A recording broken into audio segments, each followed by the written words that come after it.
Yes. Question കാണുന്നുണ്ടാവും. നിങ്ങൾ ആ ക്വസ്റ്റ്യൻ ഞാൻ എക്സ്പ്ലെയിൻ ചെയ്യുന്ന സമയം കൊണ്ട് വളരെ ചെറിയ ക്വസ്റ്റ്യൻ ആണ്. ഒന്ന് വേഗത്തിൽ എഴുതിയെടുത്തോളൂ കേട്ടോ. നോക്കുക. Mr Aditya purchased a piece of land in May 2009 for rupees 84,000 and sold the same in April 2024 for rupees 10,10,000, brokerage 10,000. What will be the taxable capital gain in the hands of Mr. Aditya? Okay, അതായത് ഒരു ആദിത്യ എന്ന് പറഞ്ഞ ഒരു വ്യക്തിയുടെ കയ്യിൽ എന്തുണ്ട്, ഒരു piece of land, കുറച്ച് സ്ഥലമുണ്ട്. ഓക്കെ, അത് അവരെന്ത് ചെയ്യാൻ തീരുമാനിച്ചു? അവര് 2009 വാങ്ങിയ സ്ഥലമായിരുന്നു. അത് 2024 അവരത് വിറ്റു. ഓക്കെ, വിറ്റത് 10,10,000 രൂപയ്ക്കാണ് വിറ്റത്. 10,000 രൂപ അവർക്ക് ബ്രോക്കറേജ് വന്നിട്ടുണ്ട്. ഓക്കെ, ആ വിൽപ്പനയുമായി ബന്ധപ്പെട്ട് ഒരു 10,000 രൂപ അവർക്ക് ബ്രോക്കറേജ് ചാർജ് വന്നിട്ടുണ്ട്. ക്ലിയർ? ദെൻ അങ്ങനെയെങ്കിൽ എത്രയായിരിക്കും അവർക്ക് ക്യാപിറ്റൽ ഗെയിൻ എന്നുള്ള ഹെഡിൽ ടാക്സബിൾ ആയിട്ട് വരിക? അതാണ് കണ്ടുപിടിക്കാൻ നിങ്ങളോട് പറഞ്ഞിട്ടുള്ളത്. ഓക്കെ, എത്രയായിരിക്കും ക്യാപിറ്റൽ ഗെയിൻ എന്നുള്ള ഹെഡിൽ ടാക്സബിൾ ആയിട്ട് വരിക? ക്ലിയർ? അപ്പൊ നോക്കി, ഈ ക്വസ്റ്റ്യനിൽ നമുക്ക് ഇങ്ങനെ ഒരു ക്യാപിറ്റൽ ഗെയിനുമായി ബന്ധപ്പെട്ട ഒരു പ്രോബ്ലം തന്നു കഴിഞ്ഞാൽ നിങ്ങൾ ആലോചിക്കേണ്ടത്, ഇതിൽ തന്നിട്ടുള്ള ആ ഐറ്റം ഏത് അസറ്റ് ആണ്, അതായത് ലോങ് ടേം ക്യാപിറ്റൽ അസറ്റ് ആണോ അതോ ഷോർട്ട് ടൈം ക്യാപിറ്റൽ അസറ്റ് ആണോ എന്ന് ആദ്യം തീരുമാനിക്കണം. ഓക്കെ, അത് തീരുമാനിച്ചിട്ട് വേണം നമ്മൾ ഏതിന്റെ ഫോർമാറ്റ് ആണ് ഉപയോഗിക്കേണ്ടതെന്ന് തീരുമാനിക്കാൻ. ഓക്കെ, അപ്പം ലോങ് ടൈം ആണോ ഷോർട്ട് ടൈം ആണോ എന്ന് തീരുമാനിക്കൽ എങ്ങനെയാണ്? നമ്മൾ ആ അസറ്റ് കൈവശം വെക്കുന്ന ഹോൾഡിംഗ് പീരീഡ് നോക്കിയിട്ടാണ്. ആദ്യം അസറ്റ് ഏതാ നോക്കണം, ദെൻ അതാത് അസറ്റുകൾക്ക് ഹോൾഡിംഗ് പീരീഡുകൾ ഉണ്ട്, അത് നോക്കണം. ഇപ്പൊ ഇവിടെ ലാൻഡ് ആണ്. അപ്പൊ ലാൻഡ് ആൻഡ് ബിൽഡിങ്ങിന്റെ കേസിൽ നമ്മുടെ ഹോൾഡിംഗ് പീരീഡ് എത്രയാണെന്ന് കഴിഞ്ഞ ദിവസം ഞാൻ പറഞ്ഞിട്ടുണ്ടായിരുന്നു. എത്രയാണ് ഹോൾഡിംഗ് പീരീഡ്? 24 മന്ത് ആണ് അല്ലെ, അല്ലെങ്കിൽ 2 വർഷം. അത് ഒരു അസറ്റ് വാങ്ങിയിട്ട് മിനിമം 2 വർഷം അല്ലെങ്കിൽ 24 മന്ത് നമ്മൾ കൈവശം വെക്കുകയാണെങ്കിൽ, ഏത് അസറ്റ്? ലാൻഡ് ആൻഡ് ബിൽഡിംഗ് കേട്ടോ, വാങ്ങി കൈവശം വെക്കുകയാണെങ്കിൽ നമുക്ക് ആ അസറ്റിന് എന്ത് വിളിക്കുക, എന്തായിട്ട് കരുതാം? അതൊരു ലോങ് ടൈം ക്യാപിറ്റൽ അസറ്റ് ആയിട്ട് കരുതാം. ഓക്കെ, ഇപ്പൊ ഇവിടെ 2009 വാങ്ങിയിട്ടുള്ള അസറ്റ് 2024 വിറ്റു എന്ന് പറയുമ്പോൾ അതിൽ നമ്മൾ ആ പീരീഡ് ഒന്നും വിരലിൽ എണ്ണേണ്ട ആവശ്യമൊന്നുമില്ല. നമുക്ക് നോക്കിയാൽ തന്നെ അറിയാം, 2009 to 2011 ആയാൽ തന്നെ എന്തായി, ലോങ് ടൈം ക്യാപിറ്റൽ അസറ്റ് ആയി. പക്ഷെ ഇത് 2024 ആകുമ്പോൾ സ്വാഭാവികമായിട്ടും എന്താണ്, ലോങ് ടൈം ക്യാപിറ്റൽ അസറ്റ് ആണ് അല്ലെ. അപ്പം ഇതൊരു ലോങ് ടൈം ക്യാപിറ്റൽ അസറ്റിന്റെ കേസ് ആണ് എന്ന് മനസ്സിലാക്കുക. അപ്പൊ ലോങ് ടൈം ക്യാപിറ്റൽ അസറ്റിന്റെ കേസ് ആകുമ്പോൾ നമ്മൾ ഫോളോ ചെയ്യേണ്ടത് ഏത് ഫോർമാറ്റ് ആണ്? ഞാൻ അതിൽ തന്നിട്ടുണ്ടായിരുന്നു. അതിൽ ഇൻഡെക്സ്ഡ് കോസ്റ്റ് ഓഫ് അക്വിസിഷൻ എന്ന് വരുന്ന ഒരു ഫോർമാറ്റ് കഴിഞ്ഞ ദിവസം നമ്മൾ കാണിച്ചു തന്നിട്ടുണ്ട്. ആ ഒരു ഫോർമാറ്റ് ആണ് നമ്മളിവിടെ യൂസ് ചെയ്യേണ്ടത്. കാരണം ലോങ് ടൈം ക്യാപിറ്റൽ അസറ്റിന്റെ ക്യാപിറ്റൽ ഗെയിൻ കമ്പ്യൂട്ട് ചെയ്യുന്ന സമയത്ത് അതിന്റെ കോസ്റ്റ് ഓഫ് അക്വിസിഷൻ എന്ത് ചെയ്യണം? ഇൻഡെക്സേഷൻ ചെയ്യണം. ഇൻഡെക്സേഷൻ എന്നതുകൊണ്ട് ഉദ്ദേശിക്കുന്നത്, നമ്മൾ കുറെ കാലങ്ങൾക്ക് മുമ്പ് ഒരു ചെറിയ നമ്മുടെയൊക്കെ കുട്ടിക്കാലത്ത് നമുക്ക് എന്താണ് 1 രൂപയ്ക്ക് കിട്ടിയിരുന്ന മുട്ടായിക്ക് ഇപ്പൊ എത്രയായിരിക്കും? ചിലപ്പോൾ 2 രൂപയും 3 രൂപയൊക്കെ ആയിട്ടുണ്ടാവും. അല്ലെങ്കിൽ 50 പൈസക്ക് കിട്ടിയിരുന്ന മുട്ടായിക്ക് ഇപ്പോൾ 1 രൂപയും 2 രൂപയൊക്കെ ആയിട്ടുണ്ടാവും. അതായത് ആ സെയിം സാധനത്തിന് ഈ സമയത്തിന്റെ മാറ്റത്തിനനുസരിച്ച് എന്തുണ്ട്, വാല്യൂവിൽ ഒരു ചേഞ്ച് ഉണ്ടാകുന്നുണ്ട്. ടൈം വാല്യൂവിന് ഡിഫറൻസിനനുസരിച്ചിട്ട്. ഓക്കെ, അപ്പൊ ആ ടൈം വാല്യൂ ഡിഫറൻസ്, അതായത് അന്നത്തെ 8 ലക്ഷത്തി അല്ലെങ്കിൽ അന്നത്തെ 84,000-ന് 2024 ഒരു വിലയുണ്ട്. ഓക്കെ, അത് 2024 പഴയ 84,000-ന് ഇപ്പോഴും 84,000 ആണ് നമുക്ക് കിട്ടുന്നതെങ്കിൽ 2024 നമുക്ക് 2009 വാങ്ങിയ അത്രയും സാധനം, അല്ലെങ്കിൽ അത്രയും വിലയുള്ള സാധനം, അല്ലെങ്കിൽ അത്രയും മൂല്യമുള്ള ഒരു സാധനം ഈ 84,000 റുപ്പീസ് നമുക്ക് 2024 വാങ്ങാൻ പറ്റില്ല. അപ്പം 2024 വാങ്ങാൻ പറ്റണമെങ്കിൽ ആ 84,000-ന്റെ പ്രസന്റ് വാല്യൂ, ഇപ്പോഴത്തെ വാല്യൂയിലേക്ക് അതിനെ കൺവേർട്ട് ചെയ്യണം. ആ കൺവേർട്ട് ചെയ്യുന്ന പ്രോസസ്സാണ് ശരിക്കും എന്ത്, ഇൻഡെക്സേഷൻ എന്നതുകൊണ്ട് ഉദ്ദേശിക്കുന്നത്. ഓക്കെ, അപ്പൊ ലോങ് ടൈം ക്യാപിറ്റൽ അസറ്റ് ആണെങ്കിൽ മാത്രം എന്ത് ചെയ്താൽ മതി? ഇൻഡെക്സേഷൻ ചെയ്താൽ മതി. ക്ലിയർ? അപ്പം ഈ സാധാരണ നിങ്ങൾക്ക് ഇൻഡെക്സേഷൻ ചെയ്യുന്ന ഒരു പ്രോബ്ലം ആണോ അല്ലേ എന്ന് തിരിച്ചറിയാൻ വേറെയും മാർഗമുണ്ട്. ക്വസ്റ്റ്യനകത്ത് തന്നെ നിങ്ങൾക്ക് എന്ത് തരും? കോസ്റ്റ് ഓഫ് ഇൻഫ്ലേഷൻ ഇൻഡെക്സ് അല്ലെങ്കിൽ CII എന്ന് പറഞ്ഞിട്ട് ക്വസ്റ്റ്യനകത്ത് തന്നെ നിങ്ങൾക്ക് ആ ഇൻഫർമേഷൻ തരാറുണ്ട് സാധാരണ. ഓക്കെ, ഇത് നിങ്ങളുടെ ടെക്സ്റ്റ് ബുക്കിനകത്തുള്ള ഒരു പ്രോബ്ലം ആയതുകൊണ്ട് ടെക്സ്റ്റ് ബുക്കിൽ തൊട്ട് മുമ്പത്തെ പേജിൽ എന്താണ് ഒരു ടേബിൾ തന്നിട്ടുണ്ട്. കോസ്റ്റ് ഓഫ് ഇൻഫ്ലേഷൻ ഇൻഡെക്സ് 2001 മുതൽ 2024 വരെയുള്ള കോസ്റ്റ് ഓഫ് ഇൻഫ്ലേഷൻ ഇൻഡെക്സ് എത്രയാണെന്നുള്ളൊരു ടേബിൾ തന്നത് കൊണ്ട് അതിനകത്ത് നമുക്ക് ഈ ക്വസ്റ്റ്യനിൽ എന്ത് കാണാനില്ല? CII, cost of inflation index തന്നിട്ടില്ല. ഓക്കെ, അപ്പൊ ഞാനത് പറഞ്ഞുതരാം എത്രയാന്നുള്ളത്, നമുക്ക് അതിനനുസരിച്ച് ചെയ്താൽ മതി. അപ്പം 2009 കോസ്റ്റ് ഓഫ് ഇൻഫ്ലേഷൻ ഇൻഡെക്സ് വരുന്നത് 2009 കോസ്റ്റ് ഓഫ് ഇൻഫ്ലേഷൻ ഇൻഡെക്സ് വരുന്നത് 148 ആണ്. 148. അതുപോലെ പുതിയ കോസ്റ്റ് ഓഫ് ഇൻഫ്ലേഷൻ ഇൻഡെക്സ് വരുന്നത് ഈ ഏപ്രിൽ 2024, അതായത് 2023, 2024 കോസ്റ്റ് ഓഫ് ഇൻഫ്ലേഷൻ ഇൻഡെക്സ് വരുന്നത് 2023, 2024 ഇൻഫ്ലേഷൻ ഇൻഡെക്സ് വരുന്നത് 348 ആണ്. വിച്ച് മീൻസ് എന്താണ്? 2009 148 രൂപ വിലയുണ്ടായിരുന്ന ഒരു വസ്തു 2020 അല്ലെങ്കിൽ 2020 148 രൂപ എന്ന് പറഞ്ഞ 2009 148 രൂപയ്ക്ക് 2023, 24 കാലഘട്ടത്തിൽ, അതായത് 2009 150 രൂപയ്ക്ക് വാങ്ങിയ ഒരു സാധനം 2023, 24 കാലഘട്ടത്തിൽ 348 രൂപ കൊടുത്താലേ കിട്ടുള്ളൂ. അപ്പൊ അതിന്റെ മൂല്യത്തിലുള്ള മാറ്റമാണത്. ക്ലിയർ? അപ്പം അതാണ് ഇത് നമുക്ക് ഈ ക്വസ്റ്റ്യൻ തന്നിട്ടില്ല. എന്തുകൊണ്ട് തന്നില്ല എന്ന് വെച്ചിട്ടുണ്ടെങ്കിൽ ഞാൻ പറഞ്ഞു ടെക്സ്റ്റ് ബുക്കിൽ അത് ഓൾറെഡി ഒരു ടേബിളിനകത്തുണ്ട്. പക്ഷെ നിങ്ങൾക്ക് എക്സാമിന് നിങ്ങൾ ഇത് കാണാതെ പഠിക്കേണ്ട ആവശ്യം വരില്ല. എക്സാമിന് നമുക്ക് ഈ 348, അതായത് പ്രസന്റ്ലി നമ്മൾ പഠിക്കുന്ന ഒരു അക്കാഡമിക് ഫിനാൻഷ്യൽ ഇയറിലെ കോസ്റ്റ് ഓഫ് ഇൻഫ്ലേഷൻ ഇൻഡെക്സ് നമുക്ക് കാണാതെ അറിയണം. അതുപോലെ തന്നെ തുടക്കത്തിലെ 2001, 2002 കാലഘട്ടത്തിലെ ഇൻഫ്ലേഷൻ ഇൻഡെക്സ് നമുക്ക് കാണാതെ അറിയണം. അത് 100 ആണ്. തുടക്കത്തിൽ 100 ആയിരിക്കും. പിന്നെ ഈ വർഷത്തത് 348 ആയിരിക്കും. അതിനിടയ്ക്കുള്ള ഡേറ്റുകളിൽ വരുന്നതാണ് എങ്കിൽ ക്വസ്റ്റ്യനകത്ത് തന്നെ നമുക്ക് തരും. അപ്പൊ നമുക്ക് ക്വസ്റ്റ്യനകത്ത് CII, cost of inflation index, അല്ലെങ്കിൽ CII എന്ന് പറഞ്ഞിട്ട് തരികയാണെങ്കിൽ അത് ലോങ് ടേം ക്യാപിറ്റൽ അസറ്റ് ആണ് എന്നും ലോങ് ടേം ക്യാപിറ്റൽ ഗെയിൻ കണ്ടുപിടിക്കുന്ന പ്രോബ്ലം ആണെന്നും നമുക്ക് അങ്ങനെ തന്നെ തിരിച്ചറിയാൻ പറ്റും. ഈ ഹോൾഡിംഗ് പീരീഡ് ഒന്നും കാൽക്കുലേറ്റ് ചെയ്യാൻ. ഓക്കെ, പക്ഷെ അതൊരു എളുപ്പവഴിയായിട്ട് പറയാണ്. ചിലപ്പോൾ CIIയുടെ ഫുൾ ഫോം ആണ് cost of inflation index. Cost of inflation index. കഴിഞ്ഞ ദിവസം നമ്മൾ അതിന്റെ ടേബിൾ, കഴിഞ്ഞ ദിവസത്തെ ക്ലാസ് ഇട്ട് തരുന്നത് കാണണം കേട്ടോ, അല്ലാതെ നിങ്ങൾ ഇരിക്കരുത്. അപ്പൊ പറഞ്ഞു വരുന്നത് ഇത്രയാണ്. അപ്പൊ നമുക്ക് ചെയ്തു നോക്കാം ഇനി എങ്ങനെ എന്നുള്ളത്. അപ്പൊ ആ ഫോർമാറ്റ് ഞാൻ ഓൾറെഡി റെഡിമെയ്ഡ് ആയിട്ട് ഇവിടെ ഉണ്ടാക്കി വെച്ചിട്ടുണ്ട്. അപ്പം ഇതിൽ വേണ്ടത് നമുക്ക് ഫോർമാറ്റ് അനുസരിച്ച് computation of long time capital gain എന്നുള്ള ഹെഡ് കൊടുക്കുക. നമുക്ക് വേണ്ടത്, ഏറ്റവും ആദ്യം വേണ്ടത് ഫുൾ വാല്യൂ ഓഫ് കൺസിഡറേഷൻ എന്നാണ്. നമ്മൾ ക്യാപിറ്റൽ ഗെയിനിന്റെ പ്രോബ്ലത്തിൽ നമ്മൾ ഉപയോഗിക്കുക ഈ ഒരു ടേം ആണ്, ഫുൾ വാല്യൂ ഓഫ് കൺസിഡറേഷൻ. പക്ഷെ ആ ടേം കൊണ്ട് ഉദ്ദേശിക്കുന്നത് എന്താന്നുള്ളത് ഞാൻ പറഞ്ഞുതരാം. ഫുൾ വാല്യൂ ഓഫ് കൺസിഡറേഷൻ എന്ന് പറഞ്ഞാൽ സെല്ലിംഗ് പ്രൈസ് ആണ്. ഓക്കെ, സെല്ലിംഗ് പ്രൈസിനെയാണ് അതായത് നമ്മൾ കൈവശം വെക്കുന്ന ആ പ്രോപ്പർട്ടി വിറ്റ് കിട്ടുന്ന എമൗണ്ട്, അതിനെയാണ് ഫുൾ വാല്യൂ ഓഫ് കൺസിഡറേഷൻ എന്നതുകൊണ്ട് ഉദ്ദേശിക്കുന്നത്. പക്ഷെ നമ്മൾ എഴുതുക സെല്ലിംഗ് പ്രൈസ് എന്നല്ല എഴുതുക. ഓക്കെ, ഈ ഫോർമാറ്റിനകത്ത് നമ്മൾ എഴുതുന്നത് എന്താണ്? ഫുൾ വാല്യൂ ഓഫ് കൺസിഡറേഷൻ എന്നുള്ള ആ ഒരു ടേം ആണ് നമ്മൾ സാധാരണയായിട്ട് ഉപയോഗിക്കാറുള്ളത്. അപ്പോൾ നമുക്ക് ഈ ക്വസ്റ്റ്യനിലേക്ക് ഒന്നുകൂടി പോവാം. ക്വസ്റ്റ്യനിൽ സെല്ലിംഗ് പ്രൈസ് എത്രയാണ്? 2020 നോക്കി, രണ്ട് എമൗണ്ട് അവിടെ തന്നിട്ടുള്ളൂ അല്ലെ, 8,84,000 10,10,10,000 രൂപയും. ഇതിൽ ഏതാണ് ഫുൾ വാല്യൂ ഓഫ് കൺസിഡറേഷൻ? 10,10,000 ആയിരിക്കും അല്ലെ. അതായത് അയാൾ വിറ്റ് കിട്ടുന്ന എമൗണ്ട് ആണല്ലോ ഫുൾ വാല്യൂ ഓഫ് കൺസിഡറേഷൻ, അല്ലെങ്കിൽ എന്ത് സെല്ലിംഗ് പ്രൈസ് എന്ന് പറയുന്നത്. സെല്ലിംഗ് പ്രൈസ് 10,10,10,000 രൂപയാണ്. അപ്പൊ നമുക്ക് എന്ത് ചെയ്യാം? എമൗണ്ട് കോളത്തിൽ എഴുതുക 10,10,000, 10,10,10,000 രൂപ. ആ 10,10,000 നിന്നും നമ്മൾ എന്ത് ചെയ്യണം? എക്സ്പെൻസ് ഓൺ ട്രാൻസ്ഫർ, അതായത് ആ ഒരു ബിൽഡിംഗ്, ഇതെന്താ ലാൻഡ് അല്ലേ, ആ ലാൻഡ് വിൽക്കുവാൻ വേണ്ടി നമുക്ക് എന്തെങ്കിലും ചെലവ് ഉണ്ടായിട്ടുണ്ടോ എന്നുള്ളതാണ്. ചെലവ് ഉണ്ടായിട്ടുണ്ടെങ്കിൽ അത് മൈനസ് ചെയ്യണം, ഇല്ലെങ്കിൽ അവിടെ നില്ലിട്ടാൽ മതി. ഓക്കെ, ക്വസ്റ്റ്യനിലേക്ക് നോക്കാം. ചെലവ് ഉണ്ടായിട്ടുണ്ടോ? ഉണ്ട്. ബ്രാക്കറ്റിനകത്ത് കാണാം നിങ്ങൾക്ക് ബ്രോക്കറേജ് എത്രയുണ്ട്? 10,000 ബ്രോക്കറേജ് ഉണ്ട് എന്ന് ക്വസ്റ്റ്യനിൽ കാണാം. അപ്പൊ ബ്രോക്കറേജ് എന്താണ്? ആ ട്രാൻസ്ഫറുമായി ബന്ധപ്പെട്ട ഒരു എക്സ്പെൻസ് ആണ്. സോ നമുക്ക് ആ എക്സ്പെൻസ് ഇവിടെ മൈനസ് ചെയ്യാം.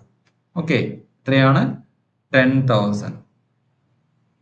10,000 നമുക്ക് മൈനസ് ചെയ്യാം. അപ്പോൾ വരുന്ന മൈനസ് ചെയ്ത് കഴിഞ്ഞ് കിട്ടുന്ന ആൻസറിനെ വിളിക്കുന്ന പേരാണ് നെറ്റ് കൺസിഡറേഷൻ. ഇവിടെ നെറ്റ് കൺസിഡറേഷൻ വരുന്നത് എത്രയാണ്? 10 lakh ആണ്, 10 ലക്ഷം രൂപ. ഓക്കെ, 10 ലക്ഷം രൂപയാണ് ഇവിടെ നെറ്റ് കൺസിഡറേഷൻ. ഇനി അതിൽ നിന്നും നമ്മൾ എന്ത് ചെയ്യണം? Less indexed cost of acquisition. Indexed cost of acquisition കാണണമെങ്കിൽ നമുക്ക് ആ ഇക്വേഷൻ അറിയണം.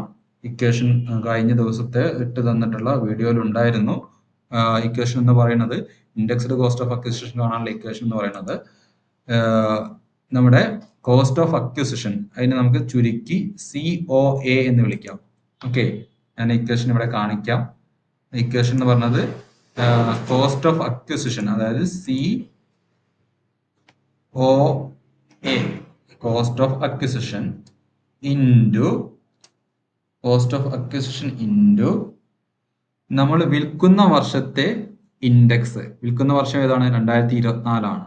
അപ്പം അതിനെ നമുക്ക് പറയാം, ഇക്വേഷൻ രൂപത്തിൽ എഴുതുകയാണെങ്കിൽ CII on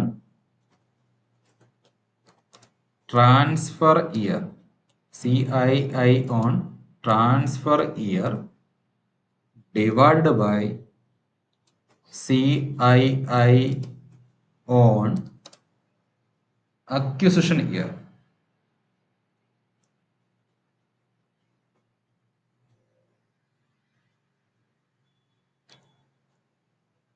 CII on acquisition year, അതായത് നമ്മൾ വാങ്ങുന്ന വർഷത്തെ cost of inflation index.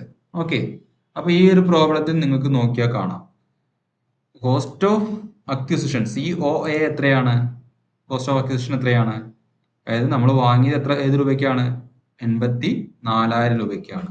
Okay, അപ്പൊ 84,000 ഇൻറ്റു നമ്മൾ വിൽക്കുന്ന വർഷത്തെ CII, cost of inflation index on transfer year. വിൽക്കുന്ന വർഷത്തെ കോസ്റ്റ് ഓഫ് ഇൻഫ്ലേഷൻ ഇൻഡെക്സ് എത്രയാണ്? വിൽക്കുന്ന വർഷം 2023-24 ആണ്. 2023-24 കോസ്റ്റ് ഓഫ് ഇൻഫ്ലേഷൻ ഇൻഡെക്സ് എത്രയാണ്? 348 അല്ലെ? 348 ഡിവൈഡ് ബൈ നമ്മൾ വാങ്ങിയ വർഷത്തെ കോസ്റ്റ് ഓഫ് ഇൻഫ്ലേഷൻ ഇൻഡെക്സ് എത്രയാണ്? വാങ്ങിയ വർഷത്തെ കോസ്റ്റ് ഓഫ് ഇൻഫ്ലേഷൻ ഇൻഡെക്സ് വരുന്നത് 148 ആണ്. ഓക്കെ, ആ ചെയ്ത് കിട്ടുന്ന ആൻസർ ആണ് എന്ത്? ഇൻഡെക്സ്ഡ് കോസ്റ്റ് ഓഫ് അക്വിസിഷൻ എന്ന് പറയുന്നത്. ഓക്കെ, അപ്പൊ ഇൻഡെക്സ്ഡ് കോസ്റ്റ് ഓഫ് അക്വിസിഷൻ ഇത് ചെയ്ത് നോക്കിയാൽ നമുക്ക് എത്ര കിട്ടും? ചെയ്തു നോക്കാം. എത്ര വരും? 84,000 ഇൻറ്റു 348 ഡിവൈഡ് ബൈ 148. അത് ചെയ്ത് നോക്കുമ്പോൾ നമുക്ക് വരുന്ന ആൻസർ 1,97,514.51 ഒക്കെ വരുന്നുണ്ട്. 513.51 ഒക്കെ വരുന്നുണ്ട്. അപ്പൊ 51 എന്നുള്ളതുകൊണ്ട് നമുക്ക് അതിനെ റൗണ്ട് ചെയ്തിട്ട് 514 ആക്കി എടുക്കാം. ഓക്കെ, 1,00,000 ഇത്ര വരുന്ന ആൻസർ ചെയ്ത് നോക്കുക നിങ്ങൾ. 1,00,000, എന്റെ കാൽക്കുലേഷൻ മിസ്റ്റേക്ക് ഉണ്ട് പറയണേ, ചിലപ്പോൾ ഞാൻ നിങ്ങൾ ക്ലാസ് എടുക്കുന്ന സമയത്ത് ഇവിടെ കാൽക്കുലേറ്റ് ചെയ്ത് നോക്കുന്നതാണ്.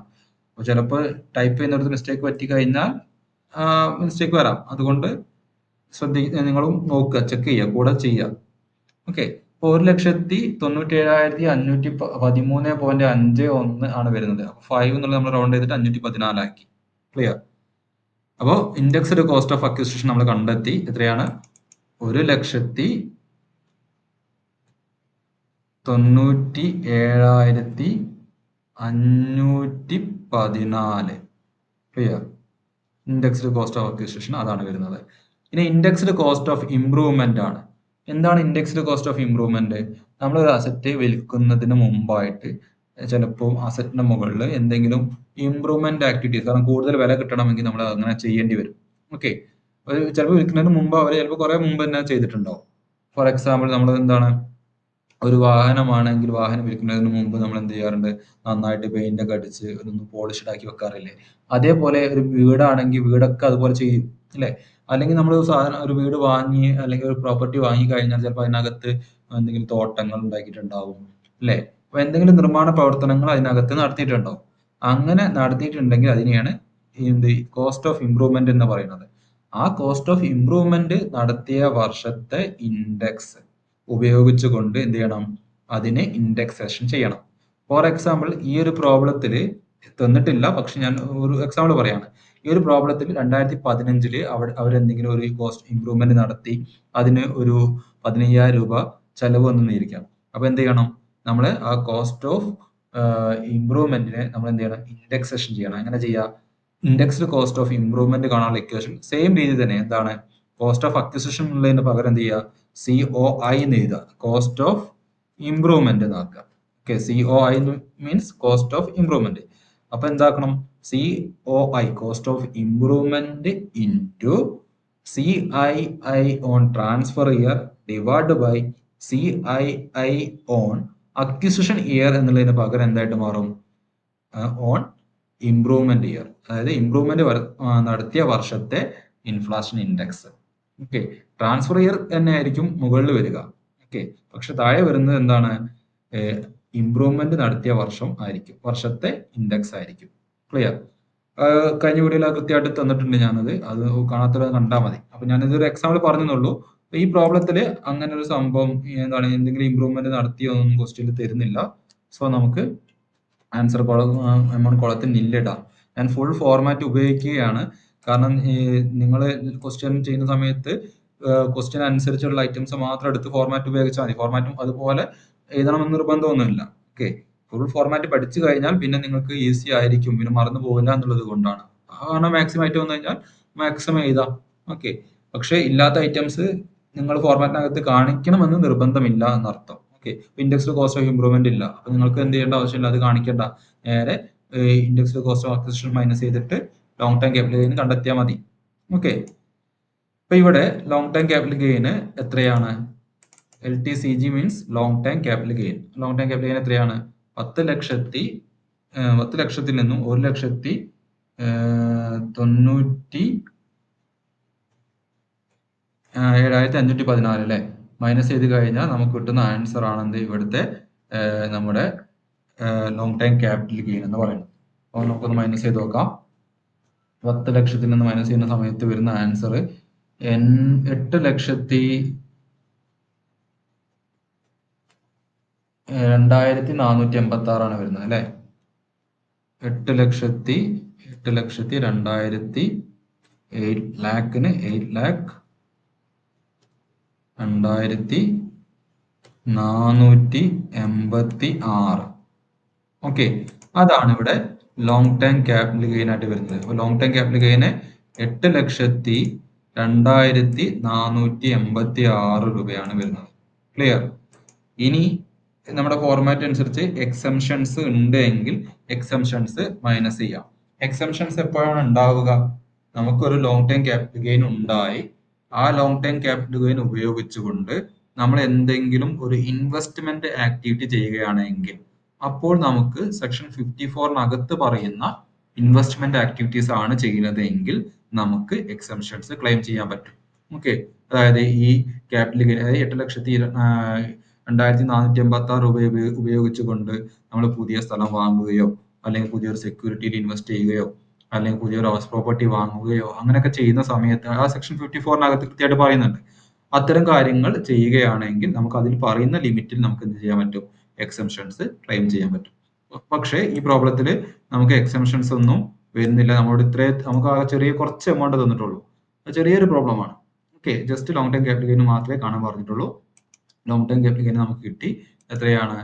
8,02,486. ക്ലിയർ? പ്രോബ്ലം നോക്കി 2 ലൈനിലേ ഉള്ളൂ, പക്ഷെ അതിനകത്ത് ഒരുപാട് കാര്യങ്ങൾ മനസ്സിലാക്കാനുണ്ടെന്ന് മനസ്സിലായല്ലോ നിങ്ങൾക്ക്. കാരണം ഇൻഡെക്സേഷൻ ചെയ്യുന്നത് എങ്ങനെയാണെന്ന് അറിയണം അല്ലെ, കോസ്റ്റ് ഓഫ് ഇൻഫ്ലേഷൻ ഇൻഡെക്സ് എങ്ങനെയാണ് എടുക്കുന്നതെന്ന് അറിയണം, ലോങ് ടൈം ആണോ ഷോർട്ട് ടൈം ആണോ എന്ന് തിരിച്ചറിയാൻ പറ്റണം. ഓക്കെ, അപ്പം ഇതിനകത്ത് ചെറിയ 2 വരി ലൈന് ചിലപ്പോൾ ക്യാപിറ്റൽ ഗെയിന്റെ പ്രോബ്ലത്തിൽ ഉണ്ടാവുള്ളൂ, പക്ഷെ അത് ചെയ്തു വരുമ്പോൾ നമുക്ക് കുറച്ച് ചെയ്യാനുണ്ടാകും. ക്ലിയർ? നമ്മുടെ റെസിഡൻസ് സ്റ്റാറ്റസ് ഒക്കെ കണ്ടുപിടിച്ച പ്രോബ്ലം ചെയ്ത പോലെ റെസിഡൻസ് സ്റ്റാറ്റസിന്റെ ഒക്കെ ക്വസ്റ്റ്യൻ വെറും 2 ലൈൻ 3 ലൈൻ ഉണ്ടാവുള്ളൂ, പക്ഷെ അതിന്റെ കാൽക്കുലേഷൻ ഒരുപാട് ഉണ്ട് അല്ലെ. അതേപോലെ തന്നെയാണ്, പക്ഷെ അത്രയും വരുന്നില്ലെങ്കിൽ പോലും കുറച്ചൊക്കെ ചിന്തിക്കാൻ ഇതിനകത്ത് ഉണ്ടെന്ന് അർത്ഥം. ഓക്കെ, ക്ലിയർ അല്ലേ?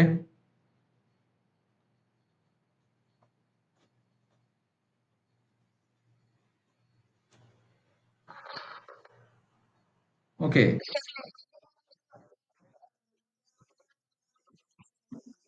എന്തിന്റെ കാര്യത്തില്? ലാൻഡിന്റെ കാര്യത്തിൽ സെയിം ആവുന്നല്ല, വർഷം. അത് നമുക്ക് ലാൻഡ് അല്ലെങ്കിൽ ബിൽഡിംഗ് എന്നതിന്റെ അടിസ്ഥാനത്തിലല്ല CII വരുന്നത്. CII വരുന്നത് ഏത് വർഷത്തിലാണ് ആ പ്രോപ്പർട്ടി ഉള്ളത്, വാങ്ങിയത്, അതിനനുസരിച്ചാണ്, വർഷമാണ് നോക്കുക. 2001 100 2023 24 348 CII വരിക. അല്ലാതെ അതെന്തല്ല, ഒരു പ്രോപ്പർട്ടിക്ക് ഇന്ന റേറ്റ് എന്നല്ല, അത് വർഷത്തില് ടൈം വാല്യൂ ആണ്. അതാണ് ഞാൻ ആദ്യം പറഞ്ഞത്, ടൈം വാല്യൂ ആണ്. അത് എന്തല്ല, പ്രോപ്പർട്ടിക്ക് അനുസരിച്ചല്ല. ഓക്കെ. അത് 2010 വാങ്ങുമ്പോൾ ചിലപ്പോൾ വേറൊരു എമൗണ്ട് ആയിരിക്കും വരിക. 2002 വേറെ എമൗണ്ട് ആയിരിക്കും. 2005 വേറെ എമൗണ്ട് ആയിരിക്കും. ഏത് വർഷത്ത് വാങ്ങിയതാണോ ആ വർഷത്തിന് അതിൻ്റെതായിട്ടുള്ള ഒരു റേറ്റ് ഉണ്ടായിരിക്കും. അത് നിങ്ങൾക്ക് ക്വസ്റ്റ്യൻ തരും, മിക്കവാറും ക്വസ്റ്റ്യൻ ബ്രാക്കറ്റ് തരും. എക്സാമിനുള്ള ക്വസ്റ്റ്യൻ ബ്രാക്കറ്റ് തരും. Okay, don't worry. ഇനി അടുത്തൊരു ക്വസ്റ്റ്യൻ ഉണ്ട്. ഈ ക്വസ്റ്റ്യൻ വേഗത്തിലൊന്ന് എഴുതിയെടുത്തോളൂ, ഞാൻ വായിക്കാം. Mister Kamal Haasan provide you the following information relating to the sale of residential house. Calculate his capital gain for the assessment year to 24-25. House purchased in January 1991, rupees 4,83,000. അതായത് കമലഹാസൻ എന്ന വ്യക്തിക്ക് മായി ബന്ധപ്പെട്ടിട്ടുള്ള ഒരു ഇൻഫർമേഷൻ ആണ് നമുക്ക് തന്നിട്ടുള്ളത്. അയാൾക്ക് ഒരു വീടുണ്ടായിരുന്നു. ആ വീട് അയാൾ എന്ത് ചെയ്തിട്ടുണ്ട്? വിറ്റിട്ടുണ്ട്. അയാൾ ഒരു വീട് ഹൗസ് പ്രോപ്പർട്ടി ഉണ്ടായിരുന്നു, അത് അയാൾ വിറ്റിട്ടുണ്ട്. ഓക്കെ. അത് വിൽക്കുന്നത് ഏത് വർഷമാണ്? 2024-2025 അസസ്മെന്റ് ഇയറിലാണ് അയാൾ വിറ്റത്. 2024-2025 അസസ്മെന്റ് ഇയർ ആണ്. അപ്പോൾ പ്രീവിയസ് ഇയർ ഏതാണ്?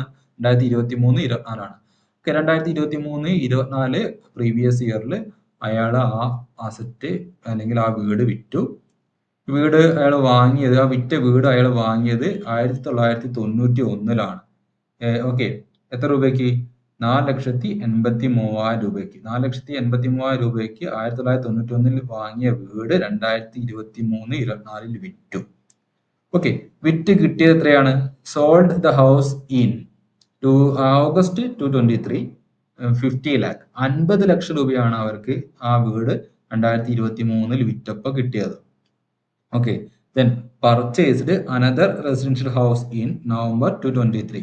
2023 നവംബറിൽ വേറൊരു ഹൗസ് പ്രോപ്പർട്ടി അയാൾ വാങ്ങുകയും ചെയ്തു. എത്രയാണ്? 30 ലക്ഷം രൂപയ്ക്കാണ് ആ വേറൊരു വീട് വാങ്ങിയിട്ടുള്ളത്. അതുപോലെ തന്നെ അയാൾ എന്ത് ചെയ്തിട്ടുണ്ട്? NHAI എന്ന് പറഞ്ഞാൽ നാഷണൽ ഹൈവേ അതോറിറ്റി ഓഫ് ഇന്ത്യയാണ്. അപ്പോൾ നാഷണൽ ഹൈവേ അതോറിറ്റി ഓഫ് ഇന്ത്യയുടെ ഒരു ബോണ്ടിൽ അയാൾ 3 ലക്ഷം രൂപ ഇൻവെസ്റ്റ് ചെയ്തിട്ടുണ്ട്. അവിടെ ബ്രാക്കറ്റിൽ അണ്ടർ സെക്ഷൻ 54EC എന്ന് പറയുന്നുണ്ട്. അപ്പോൾ അത് എക്സംഷൻ ആണ്. സെക്ഷൻ 54 മുതൽ തുടങ്ങുന്ന കാര്യങ്ങളെല്ലാം എക്സംഷൻ ആണ്. നമുക്ക് ഒരിക്കലും ക്വസ്റ്റ്യനകത്ത് ഇങ്ങനെ തരേണ്ട ആവശ്യമില്ല. അതായത് സെക്ഷൻ 54EC എന്ന് പറഞ്ഞു കഴിഞ്ഞാൽ നമുക്ക് വളരെ ഈസി ആയി ഇപ്പോൾ അത്. കാരണം എന്താണ്? സെക്ഷൻ നമുക്ക് കണ്ടുപിടിക്കേണ്ട ആവശ്യമില്ല, ക്വസ്റ്റ്യൻ തന്നെ തന്നു കഴിഞ്ഞു. പക്ഷേ നിങ്ങൾ എക്സാമിന് അങ്ങനെ പ്രതീക്ഷിക്കേണ്ട. ക്വസ്റ്റ്യനിൽ ഇപ്പോൾ സിറ്റുവേഷനെ പറയുള്ളൂ. എന്താണ്? Invested in bond issued by National Highway Authority of India എന്നേ പറയുള്ളൂ. അപ്പോൾ അത് സെക്ഷൻ 54EC ആണ്. നാഷണൽ ഹൈവേ അതോറിറ്റി ഓഫ് ഇന്ത്യയുടെ ബോണ്ടിൽ ഇൻവെസ്റ്റ് ചെയ്യുമ്പോൾ അത് സെക്ഷൻ 54EC ആണ്.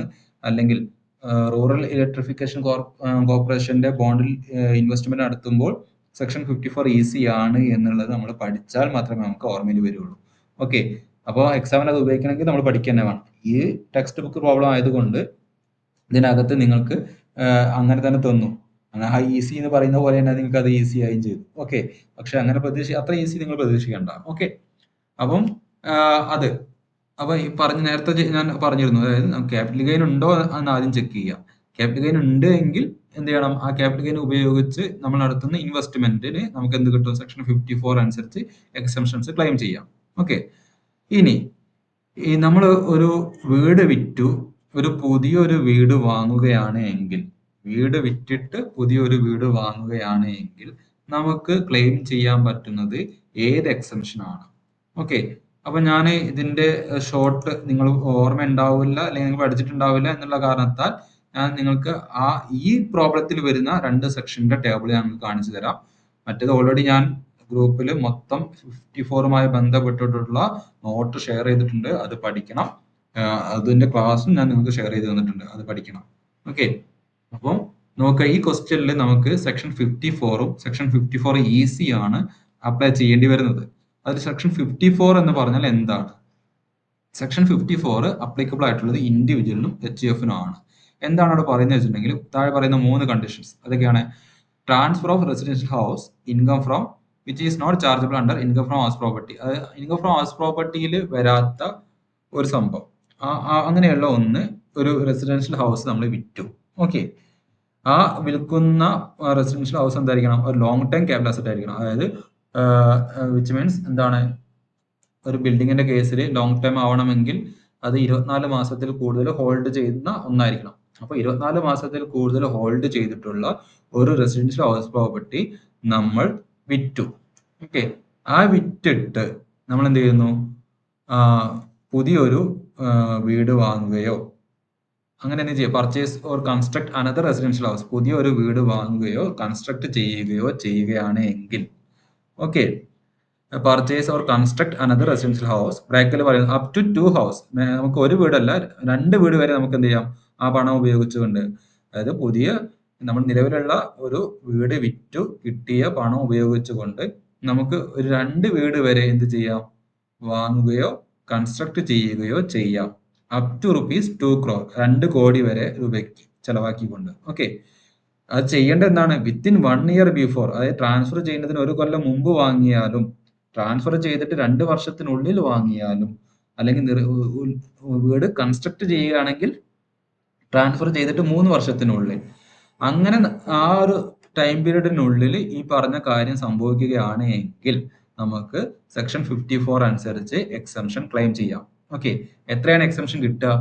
എത്രയാണോ പുതിയ ഒരു പ്രോപ്പർട്ടിക്ക് വേണ്ടിയിട്ട് നമ്മൾ ഇൻവെസ്റ്റ്മെന്റ് നടത്തിയത്, ആ amount subject to maximum of 10 crore, maximum പോയാൽ എത്രയാണ്? 10 കോടി രൂപ. Okay, or the capital gain, അതല്ലെങ്കിൽ എത്രയാണ്? Capital gain whichever is less, ഏതാണോ ചെറിയ എമൗണ്ട്, അതായത് നമ്മൾ ഇൻവെസ്റ്റ്മെന്റ് നടത്തിയ എമൗണ്ട് അല്ലെങ്കിൽ 10 കോടി, അതല്ലെങ്കിൽ നമുക്ക് ഈ പ്രോബ്ലത്തിൽ വന്നിട്ടുള്ള ക്യാപിറ്റൽ ഗെയിൻ, ഏതാണോ ചെറിയ എമൗണ്ട്, ആ എമൗണ്ട് ആയിരിക്കും നമുക്ക് എക്സംഷൻ ആയിട്ട് ക്ലെയിം ചെയ്യാൻ പറ്റുക. ക്ലിയർ? അപ്പോൾ സെക്ഷൻ 54ന്റെ കണ്ടീഷൻസും മറ്റു കാര്യങ്ങളൊക്കെ ഞാൻ വളരെ ഡീറ്റെയിൽ ആയിട്ട് തന്നെ അവിടെ പറഞ്ഞിട്ടുണ്ട്. അത് കാണുക, കാണാത്തവര് ഈ പ്രോബ്ലത്തിന് വേണ്ടിയിട്ട് ജസ്റ്റ് ഒന്നും കൂടി എടുത്ത് പറഞ്ഞു എന്നുള്ളൂ കേട്ടോ. ഓക്കെ, അപ്പൊ ഇനി സെക്ഷൻ 54 EC അതും ഇതിൽ പറയുന്നുണ്ട്. അതായത് സെക്ഷൻ 54 EC പറയുന്നത്, EC എന്നുള്ള വാക്കിൽ നിന്ന് നിങ്ങൾ ഊഹിച്ചാൽ മതി. EC മീൻസ് ഇലക്ട്രിക്കൽ കോർപ്പറേഷൻ എന്നും പറയാം, റൂറൽ ഇലക്ട്രിഫിക്കേഷൻ കോർപ്പറേഷൻ എന്നാണ്. പിന്നെ national Highway Authority of India, പിന്നെ PFC ആൻഡ് IRFC, അതിന് രണ്ടിന്റെയും ഫുൾ ഫോം ഞാൻ ഓർക്കുന്നില്ല. നിങ്ങളൊന്ന് ജസ്റ്റ് ഒന്ന് ഗൂഗിൾ ചെയ്ത് നോക്കിയാൽ മതി കേട്ടോ, ഞാൻ മറന്നുപോയി. അപ്പോൾ ഇത് നാഷണൽ ഹൈവേ അതോറിറ്റി ഓഫ് ഇന്ത്യയുടെയും റൂറൽ ഇലക്ട്രിഫിക്കേഷൻ കോർപ്പറേഷൻ ഓഫ് ഇന്ത്യയും, ഇവർ രണ്ടുപേരാണ് നിങ്ങൾക്ക് മിക്കവാറും ക്വസ്റ്റ്യനിലുള്ളൂ. അതുകൊണ്ട് തന്നെയാണ് ഞാനത് ശ്രദ്ധിക്കാതെ പോയത്. ഓക്കെ, അപ്പം ഈ നാഷണൽ NHAIയുടെ അല്ലെങ്കിൽ REC ഇവരുടെ ബോണ്ടിലാണ് ഇൻവെസ്റ്റ്മെന്റ് നടത്തുന്നത് എങ്കിൽ നമുക്ക് എന്ത് കിട്ടും?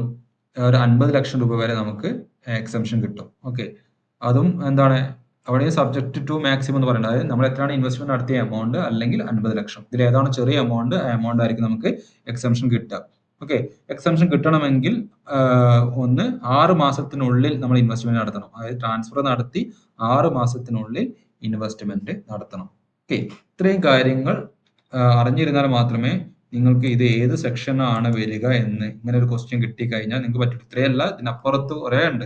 സെക്ഷൻ 54 ഉണ്ട്, സെക്ഷൻ 54B ഉണ്ട്, 54 EC ഉണ്ട്, 54F ഉണ്ട്, 54G ഉണ്ട്, അങ്ങനെ ഒരുപാട് കാര്യങ്ങൾ 54 വരുന്ന ഒരുപാട് എണ്ണം ഞാൻ കഴിഞ്ഞ ക്ലാസ്സിൽ പറഞ്ഞിട്ടുണ്ട്.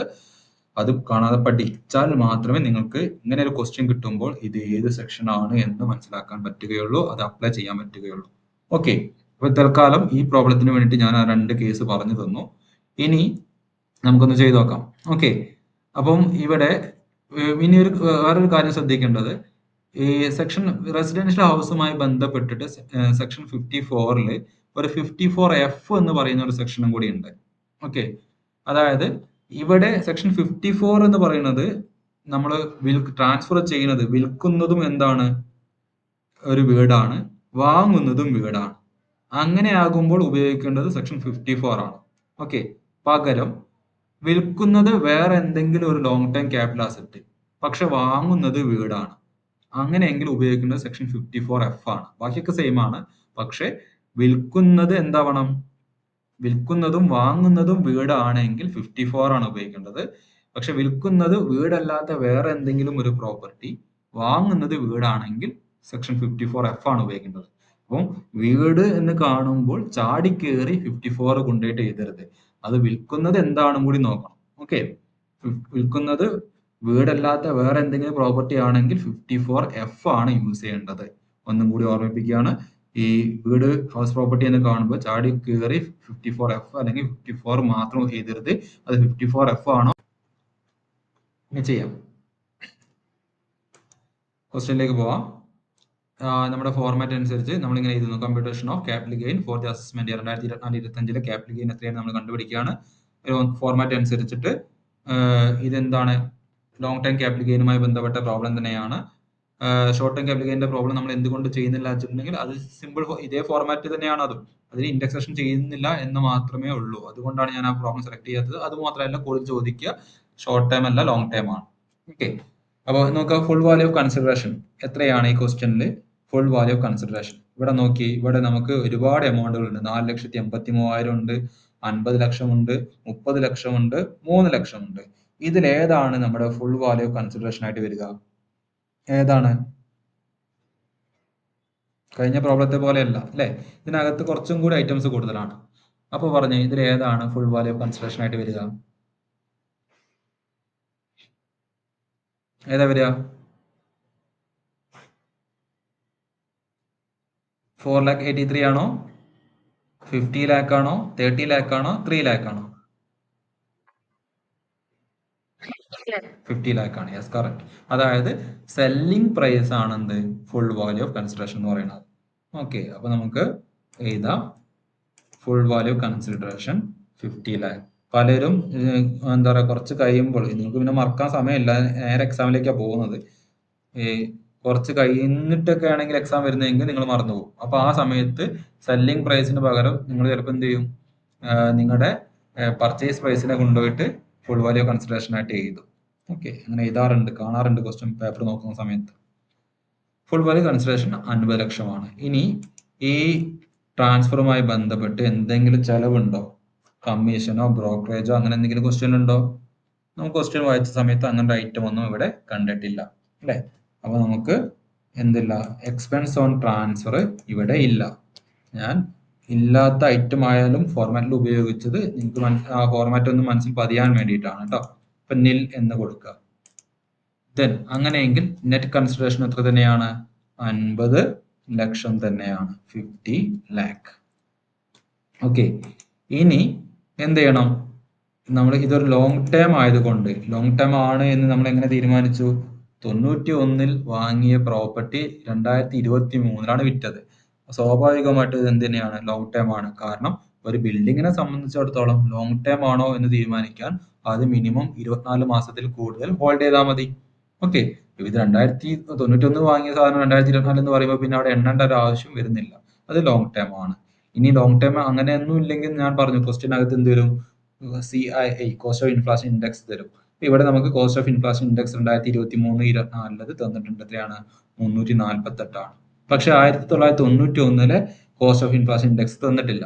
എന്തുകൊണ്ടാണ് എന്ന് വെച്ചാൽ 2001 ആണ് നമ്മുടെ സ്റ്റാർട്ടിങ്. 2001, 2002 ആണ് കോസ്റ്റ് ഓഫ് ഇൻഫ്ലേഷൻ ഇൻഡെക്സിന്റെ സ്റ്റാർട്ടിങ് എന്ന് പറയുന്നത്. അത് 100 ആണ്.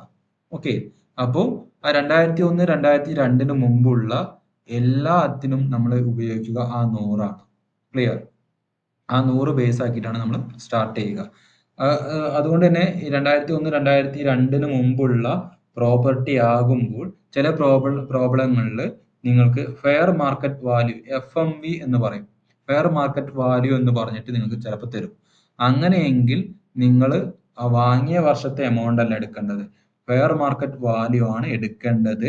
ഫെയർ മാർക്കറ്റ് വാല്യൂ വാങ്ങിയ വർഷത്തെ വാല്യൂവിനേക്കാൾ കൂടുതലാണെങ്കിൽ. ഈ ഒരു ക്വസ്റ്റ്യനിൽ ഞാൻ ആ രീതിയിൽ പറയുകയാണെങ്കിൽ 1991-ല് 4,83,000 എന്ത്, ഈ 83,000 രൂപയ്ക്കാണ് നമ്മൾ ഈ പ്രോപ്പർട്ടി വാങ്ങിയത്. ഓക്കെ, 2001, 2002-ല് നമ്മൾ ഇതിന്റെ ഫെയർ മാർക്കറ്റ് വാല്യൂ എടുത്തപ്പോൾ അതിന് ഒരു 8 ലക്ഷം രൂപ വില ഉണ്ടായി എന്ന് വിചാരിക്കാം. അങ്ങനെയെങ്കിൽ 8 ലക്ഷത്തിനെയാണ് നമ്മൾ എന്ത് ചെയ്യേണ്ടത്, കോസ്റ്റ് ഓഫ് അക്വിസിഷൻ ആയിട്ട് കണക്കാക്കേണ്ടത്. അത് ഉപയോഗിച്ചിട്ടാണ് ഇൻഡെക്സ്ഡ് കോസ്റ്റ് ഓഫ് അക്വിസിഷൻ ചെയ്യേണ്ടത്. ഓക്കെ, ക്വസ്റ്റ്യൻ അങ്ങനെ തരികയാണെങ്കിൽ തരികയാണെങ്കിൽ എന്ന് എടുത്തു പറയുന്നു. ഓക്കെ, ഇനി മേ ബി എന്താണ്, ഞാൻ നേരത്തെ പറഞ്ഞതുപോലെ തന്നെ 4,83,000 വിലയുള്ള 91-ൽ 4,83,000 വിലയുള്ള പ്രോപ്പർട്ടി 2001, 2002 അല്ലെങ്കിൽ 2003, 2004-ല് ഫെയർ മാർക്കറ്റ് വാല്യൂ എടുത്ത സമയത്ത് അതിന്റെ വില 4 ലക്ഷമായി വിചാരിക്കുക. അപ്പൊ ഏതാ എടുക്കേണ്ടത്? അങ്ങനെ ആകുമ്പോൾ നമ്മൾ എടുക്കുന്ന 4,83,000 ആണ് എടുക്കേണ്ടത്. കാരണം ഈ അസസിയെ സംബന്ധിച്ചിടത്തോളം കോസ്റ്റ് ഓഫ് അക്വിസിഷൻ കൂടുന്നതാണ് നല്ലത്. കാരണം കോസ്റ്റ് ഓഫ് അക്വിസിഷൻ കൂടും തോറും ക്യാപിറ്റൽ ഗെയിൻ കുറയും. ക്യാപിറ്റൽ ഗെയിൻ കുറയുമ്പോൾ ഗവൺമെന്റിലേക്ക് കൊടുക്കേണ്ട ടാക്സ് കുറയും. ഓക്കെ, അപ്പോൾ അതുകൊണ്ട് എപ്പോഴും കൂടുതലാണെങ്കിൽ ഫെയർ മാർക്കറ്റ് വാല്യൂ ആണ് കൂടുതലെങ്കിൽ അത് എടുക്കുക, അല്ലെങ്കിൽ കോസ്റ്റ് ഓഫ് അക്വിസിഷൻ ആണ് കൂടുതലെങ്കിൽ അത് എടുക്കുക. ഓക്കെ, അത് ഒന്ന് ഓർത്ത് വെച്ചോളൂ. ചിലപ്പോൾ പ്രോബ്ലത്തിന് സിറ്റുവേഷൻ മാറാമല്ലോ, അതിന് വേണ്ടിയിട്ട്. അപ്പൊ ഈ പ്രോബ്ലത്തിൽ നമുക്ക് അങ്ങനത്തെ സിറ്റുവേഷൻ ഒന്നുമില്ല. ജസ്റ്റ് 91 വാല്യൂ 4,83,000 ആണ്. 91 കോസ്റ്റ് ഓഫ് ഇൻഫ്ലേഷൻ ഇൻഡെക്സ് നമുക്ക് വേണ്ട ആവശ്യമില്ല, കാരണം 2001 മുതൽ 2002 മുതലാണ് ഇൻഫ്ലേഷൻ ഇൻഡെക്സ് സ്റ്റാർട്ട് ചെയ്യുന്നത്. അപ്പൊ അതുകൊണ്ട് 2001 2002 ബാക്കിലേക്കുള്ളതെല്ലാം 100 തന്നെയാണ് ബേസ് ആക്കി എടുക്കുക. ഓക്കെ, ഇപ്പൊ ഇവിടെ ഞാൻ പറഞ്ഞു, അതുകൊണ്ട് തന്നെ ഈ 2001 2002ലെയും 2023 24ലെയും കോസ്റ്റ് ഓഫ് ഇൻഫ്ലേഷൻ ഇൻഡെക്സ് പൊതുവേ നമുക്ക് ക്വസ്റ്റ്യൻ തരാറില്ല, കാരണം അത് നമുക്ക് അറിഞ്ഞിരിക്കേണ്ട മിനിമം നമ്മുടെ മൈൻഡിൽ ഉണ്ടാവേണ്ട കാര്യമാണ് എന്നുള്ളത് കൊണ്ട്. പക്ഷേ ഈ പ്രോബ്ലത്തിൽ നമുക്ക് 2023 24 തന്നിട്ടുണ്ട്, തരാത്തത് 2001 2002 ആണ്. അത് നമ്മൾ ഇപ്പോൾ മനസ്സിലായല്ലോ എങ്ങനെയാണ് എടുക്കുക എന്നുള്ളത്. ഇനി അങ്ങോട്ട് മറക്കാതിരുന്നാൽ മതി. ഓക്കെ, അപ്പൊ ഇനി നമുക്ക് ചെയ്തു നോക്കാം. അപ്പോൾ കോസ്റ്റ് ഓഫ് ഇൻഫ്ലേഷൻ ഇൻഡെക്സ് നമുക്ക് കാണാം. എന്താണ് ഇക്വേഷൻ ഞാൻ ഇവിടെ എഴുതുന്നില്ല, ഞാൻ നേരെ എന്താണ് അപ്ലൈ ചെയ്യാണ്. അപ്പോൾ എന്താണ് വാങ്ങിയ വർഷത്തെ എമൗണ്ട്, അതായത് കോസ്റ്റ് ഓഫ് അക്വിസിഷൻ, അത് എത്രയാണോ അത് ഇൻറ്റു വിൽക്കുന്ന വർഷത്തെ inflation index CII on transfer year divide by CII on acquisition year. Okay, അപ്പോൾ ഇവിടെ വാങ്ങിയ വർഷത്തെ വാങ്ങുമ്പോൾ കൊടുത്ത എമൗണ്ട്, അങ്ങനെ വാങ്ങുമ്പോൾ നമുക്ക് ചെലവായ എമൗണ്ട് എന്ന് പറയുന്നത് 4,83,000 ആണ്. അതാണ് കോസ്റ്റ് ഓഫ് അക്വിസിഷൻ. അതുകൊണ്ട് 4,83,000 ഇൻറ്റു ഇനി വിൽക്കുന്ന വർഷത്തെ ഇൻഫ്ലേഷൻ ഇൻഡെക്സ് അത് എത്രയാണ് 348 ഡിവൈഡ് ബൈ വാങ്ങുന്ന വർഷത്തെ ഇൻഫ്ലേഷൻ ഇൻഡെക്സ്. വാങ്ങുന്ന വർഷത്തെ ഇൻഫ്ലേഷൻ ഇൻഡെക്സ് നമുക്ക് ഇവിടെ ഇല്ല, പകരം നമുക്ക് എന്താണ് വാങ്ങുന്ന വർഷത്തെ ഇൻഫ്ലേഷൻ ഇൻഡെക്സ് തരാത്തതിന്റെ കാരണം 2001 2002 ആണ് സ്റ്റാർട്ടിംഗ് ആയിട്ട് വരുന്നത്. അപ്പൊ അതിന് മുമ്പുള്ളതിനെല്ലാം നമ്മൾ ബേസ് ആയിട്ട് എടുക്കുന്നത് 100 ആണ്, അതുകൊണ്ട് 100 എടുക്കുക. അങ്ങനെ ചെയ്യുമ്പോൾ കിട്ടുന്ന ആൻസർ ആണ് ഇൻഡെക്സ്ഡ് കോസ്റ്റ് ഓഫ് അക്വിസിഷൻ എന്ന് പറയുന്നത്. അപ്പൊ നമുക്കൊന്ന് ചെയ്ത് നോക്കാം. എത്ര വരിക? 4,83,000 ഇൻറ്റു 348 ഡിവൈഡ് ബൈ 100 ചെയ്യുമ്പോൾ വരുന്നത് 16,80,840 ആണ്. 16,80,840. ഓക്കെ, അത് മൈനസ് ചെയ്യേണ്ടതായത് കൊണ്ട് നമുക്ക് മൈനസ് ഫിഗർ ഇടാം. 16,80,840 മൈനസ് ചെയ്ത് കഴിഞ്ഞാൽ നമുക്ക് കിട്ടുന്ന ആൻസർ ആണ് ലോങ് ടേം ക്യാപിറ്റൽ ഗെയിൻ എന്ന് പറയുന്നത്. അപ്പം മനസ്സിലാക്കുക, 91 4,83,000 രൂപ വില കൊടുത്ത് വാങ്ങിയിട്ടുള്ള പ്രോപ്പർട്ടി, അല്ലെങ്കിൽ 4,91 4,83,000 ഇന്ന് എത്ര മൂല്യമുണ്ട്? 16,80,840 മൂല്യമുണ്ട്. അതായത് 91 എന്റെ കയ്യിൽ നിന്ന് 4,83,000 രൂപ കടം വാങ്ങിയ വ്യക്തി എനിക്ക് 2024 4,80,000 രൂപ തന്നിട്ട് എന്റെ കടം വീട്ടി എന്ന് പറഞ്ഞാൽ വീടില്ല. കാരണം എന്താണ്? അന്നത്തെ 4,80,000 കിട്ടുന്ന സാധനം ഇന്ന് ആ 4,80,000 രൂപ കൊടുത്താൽ കിട്ടില്ല. അതുകൊണ്ട് ഇന്ന് അവൻ എത്ര തരേണ്ടി വരും? 16,80,840 രൂപ തരേണ്ടി വരും. അപ്പോഴേ ആ കടം തീരുള്ളൂ. ഓക്കെ, അപ്പൊ അത് മൈനസ് ചെയ്ത് നോക്കി എത്ര വരും? 50 ലക്ഷം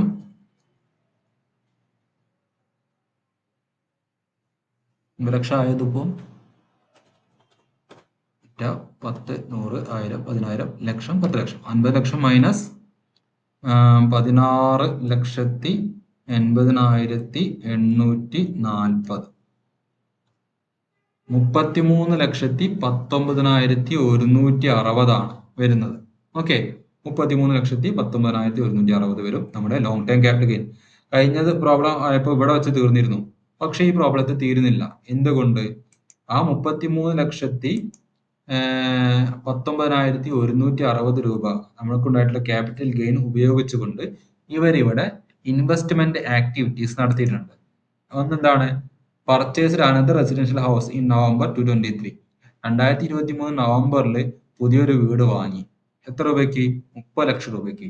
ഓക്കെ, അപ്പോൾ നമ്മുടെ നിയമം അനുസരിച്ചിട്ട് എന്താ പറയുന്നത്, നമ്മൾ വിൽക്കുന്ന വർഷത്തിന് 1 വർഷം മുമ്പോ അല്ലെങ്കിൽ വിറ്റിട്ട് 2 വർഷത്തിനുള്ളിലോ അതല്ലെങ്കിൽ വീട് ഉണ്ടാക്കുകയാണെങ്കിലോ വിറ്റിട്ട് 3 വർഷത്തിനുള്ളിലോ നമ്മൾ ആ കാര്യങ്ങൾ ചെയ്യുകയാണ്, വീട് ഉണ്ടാക്കുകയോ വാങ്ങുകയോ ചെയ്യുകയാണെങ്കിൽ നമുക്ക് മാക്സിമം 2 കോടി ഒരു വീടിന്, അങ്ങനെ നമുക്ക് 2 വീടിന് വരെ ചെലവാക്കാം.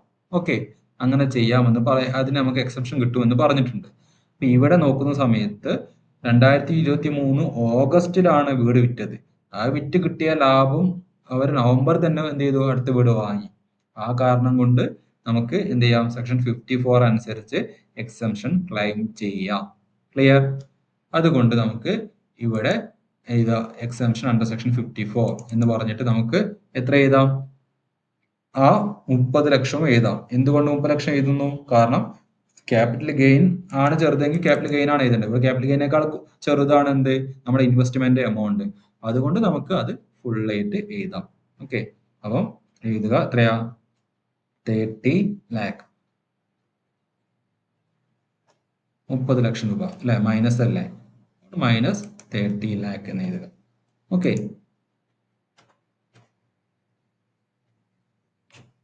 Minus 30 lakh. അത് നമുക്ക് മൈനസ് ചെയ്ത് അവിടെ തന്നെ ഇടാം. കാരണം മൈനസ് ചെയ്തിട്ടിട്ട് നമുക്ക് അടുത്ത 54 ECക്കുള്ള എമൗണ്ട് ഉണ്ടോ എന്ന് അറിയാൻ വേണ്ടിയിട്ട് മൈനസ് ചെയ്ത് നോക്കാം. 33 ലക്ഷത്തിൽ നിന്ന് 30 ലക്ഷം പോയി കഴിഞ്ഞാൽ 3,19,160 ഇനി ക്യാപിറ്റൽ ഗെയിൻ ഉണ്ട്. ഓക്കെ, 3,19,160 ഇനി ക്യാപിറ്റൽ ഗെയിനിൽ ബാക്കിയുണ്ട്. ക്ലിയർ? അപ്പോ ആ ബാക്കിയുള്ള ക്യാപിറ്റൽ ഗെയിന് ഉപയോഗിച്ചിട്ട് അയാൾ ഉപയോഗിച്ചു. അയാൾ തീരെ ഗവൺമെന്റിന് ടാക്സ് കൊടുക്കണ്ടെന്ന് വിചാരിക്കുന്ന ഒരാളാണ്. അതുകൊണ്ട് അയാൾ എന്ത് ചെയ്തു, വളരെ തന്ത്രപരമായിട്ട് ബാക്കിയുള്ള ക്യാപിറ്റൽ ഗെയിന് അയാൾ നാഷണൽ ഹൈവേ അതോറിറ്റി ഓഫ് ഇന്ത്യയുടെ ബോണ്ടിൽ കൊണ്ടുപോയിട്ടിട്ടു. ബാക്കിയുള്ള ഒരു 3 ലക്ഷം രൂപ. അപ്പൊ നമ്മുടെ നിയമം അനുസരിച്ചിട്ട് എന്താണ്, 54 EC അനുസരിച്ച് നമുക്ക് എക്സംഷൻ ക്ലെയിം ചെയ്യണമെങ്കിൽ 6 മാസത്തിനുള്ളിൽ നാഷണൽ ഹൈവേ അതോറിറ്റി ഓഫ് ഇന്ത്യയുടെ ബോണ്ടിൽ ഇൻവെസ്റ്റ് ചെയ്യുകയാണെങ്കിൽ, അല്ലെങ്കിൽ റൂറൽ ഇലക്ട്രിഫിക്കേഷൻ കോർപ്പറേഷന്റെ ബോണ്ടിൽ ഇൻവെസ്റ്റ് ചെയ്യുകയാണെങ്കിൽ അവർക്ക് ഒരു 50 ലക്ഷം രൂപ വരെ ഇൻവെസ്റ്റ് ചെയ്ത എമൗണ്ട്, അല്ലെങ്കിൽ 50 ലക്ഷം രൂപ വരെ അവർക്ക് എന്ത് ചെയ്യാം, എക്സംഷൻ ക്ലെയിം ചെയ്യാം. അപ്പൊ ഇവിടെ ഇൻവെസ്റ്റ് ചെയ്ത എമൗണ്ട് 3 ലക്ഷമാണ്. അത് ക്യാപിറ്റൽ ഗെയിനേക്കാളും താഴെയാണ്. അതുകൊണ്ട് ആ 3 ലക്ഷം രൂപ നമുക്ക് എന്ത് ചെയ്യാം, സെക്ഷൻ 54 EC എന്ന് പറഞ്ഞ് നമുക്ക് മൈനസ് ചെയ്യാം. ഓക്കെ, അപ്പൊ വീണ്ടും മൈനസ് 3 lakh മൈനസ് ചെയ്ത് കഴിഞ്ഞാൽ ഇനി ബാക്കി എന്തെങ്കിലും വരുന്നുണ്ടെങ്കിൽ അതാണ് എന്ത്, ടാക്സബിൾ ക്യാപിറ്റൽ ഗെയിൻ എന്ന് പറയുന്നത്. അപ്പൊ ടാക്സബിൾ ക്യാപിറ്റൽ ഗെയിൻ എന്ന് പറഞ്ഞാൽ taxable long term capital gain എന്ന് എഴുതാട്ടോ. ടാക്സബിൾ ലോങ് ടേം LTCG എന്നാക്കാം. Taxable long term capital gain എന്നാക്കാം, LTCG. Taxable long term capital gain ആയിട്ട് വരുന്നത് അപ്പൊ എത്രയാണ്, 19,160 ആണ്. ഓക്കെ, സംഭവം സിമ്പിൾ അല്ലേ? നിയമം പഠിക്കുകയാണെങ്കിൽ വളരെ സിമ്പിൾ ആണ്. ഓക്കെ, അപ്പം LTCG ലോങ് ടേം ക്യാപിറ്റൽ ഗെയിനുമായി ബന്ധപ്പെട്ട പ്രോബ്ലം ആയിരിക്കും നിങ്ങൾക്ക് ചോദിക്കാൻ സാധ്യത കൂടുതൽ. അത് നന്നായിട്ട് പഠിക്കുക. അപ്പോൾ അതിൽ പ്രോബ്ലം ചെയ്യണമെങ്കിൽ നിങ്ങൾ സെക്ഷൻ 54 പച്ചവെള്ളം പോലെ പഠിച്ചിരിക്കണം. എന്നാൽ മാത്രമേ നിങ്ങൾക്ക് അത് അപ്ലൈ ചെയ്യാൻ പറ്റുകയുള്ളൂ.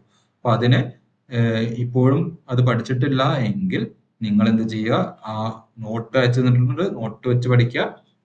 അല്ലെങ്കിൽ സെൽഫ് സ്റ്റഡി അങ്ങനെ പഠിക്കാൻ പറ്റില്ല എങ്കിൽ നിങ്ങൾ എന്ത് ചെയ്യുക, ആ വീഡിയോ എടുത്ത് കണ്ടുപഠിക്കുക. ഓക്കെ, അപ്പം ഞാനിപ്പോ 2 ക്വസ്റ്റ്യൻ നിങ്ങൾക്ക് എക്സ്പ്ലെയിൻ ചെയ്തിട്ടുണ്ട്. പിന്നെ ഒരു ക്വസ്റ്റ്യൻ ഞാൻ ഓൾറെഡി, വേറൊരു ക്വസ്റ്റ്യൻ ഞാൻ ഓൾറെഡി റെക്കോർഡ് ചെയ്ത് വെച്ചിട്ടുണ്ട്. അത് ഞാൻ നിങ്ങൾക്ക് അതും അയച്ചു തരാം. ഓക്കെ, അപ്പോൾ മൊത്തത്തിൽ ക്യാപിറ്റൽ ഗെയിനിൽ 3 പ്രോബ്ലം നമ്മൾ ഡിസ്കസ് ചെയ്യും. അങ്ങനെയാകുമ്പോൾ ആ 3 പ്രോബ്ലം തന്നെ ധാരാളം ഇതിന്റെ ഒരു രീതി മനസ്സിലാക്കാൻ. ബാക്കി നിങ്ങളുടെ പഠനത്തിനനുസരിച്ച് ഇരിക്കും എങ്ങനെയാണ് ചെയ്യുന്നത് എന്നുള്ളതൊക്കെ. ഓക്കെ, അപ്പോ നന്നായിട്ട് പഠിക്കുക.